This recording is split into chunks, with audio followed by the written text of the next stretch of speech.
In times gone by, one quarreled oft with Gui Zhang concerning mechanical principles. We each had our ideals, and neither would yield.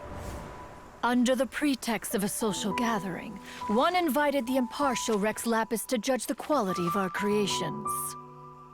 But Rex Lapis declared that Gui Zhang's obscuro vulpus mechanism was superior.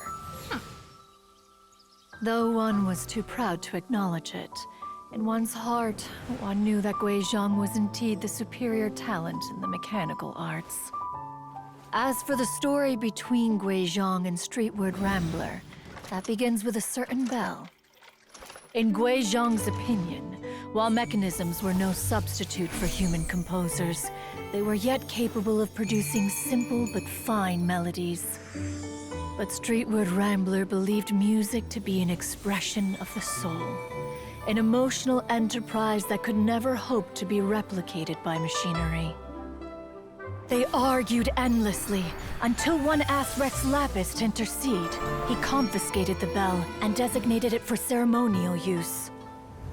Thereafter, one would often find them convening in the mountains, discussing music, mechanics, and all the affairs of the mortal world. But these good times were not to last. War broke out between the gods, and soon engulfed the Guili plains.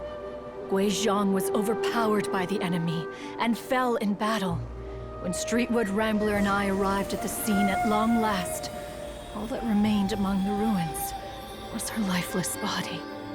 After this, at Streetwood Rambler's request, Rex Lapis granted her the cleansing bell for safekeeping. To honor our friend's memory, one made a few finishing touches to her ballistic device. Many lantern rites have passed since then.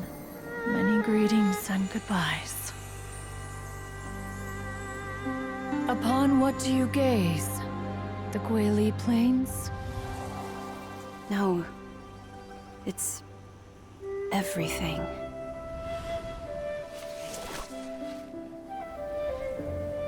We think of human life as like a lantern that's lit one minute and extinguished the next.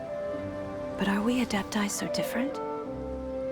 Perhaps as dust settles after a storm, we too must one day return to the world below.